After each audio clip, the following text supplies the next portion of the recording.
Karjan national highway number 48 ઉપર આવેલી Jindal rail infrastructure limited કંપનીમાં 2 યુવકોને લાગ્યો કરંટ।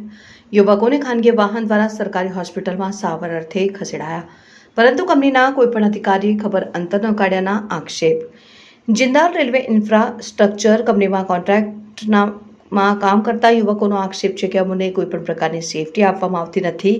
અમે જીવના જોખમે કામ કરીએ છીએ। અગાઉ લગભગ 2 મહિના પહેલા એક કામદારની આંગળીઓ કપાઈ જતાં કામદારનું મોત નીપજ્યું હતું અને ફરી જિંદાલ રેલવે ઇન્ફ્રાસ્ટ્રક્ચર લિમિટેડ કંપનીમાં ફરીવાર આવી જ ઘટના ઘટી। સદનસીબે કોઈ અઘટિત ઘટના બનવા પામી નથી, પરંતુ કંપનીમાં ઓફિસ સિવાય કોઈપણ જગ્યાએ સીસીટીવી કેમેરા લગાવવામાં નથી આવ્યા, જેવા કામદારોના આક્ષેપ છે। શું આ કામદારોને ન્યાય મળશે? સેફટી વગર કામદારોનું જીવનું જોખમ છે। કોઈ અઘટિત ઘટના બને તો જવાબદાર કોણ?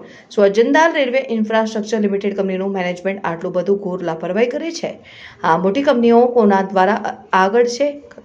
કામદારોથી જ કંપનીઓ નફામાં ચાલતી હોય તો કામદારોની સેફટી કેમ નહીં? એક મોટો સવાલ।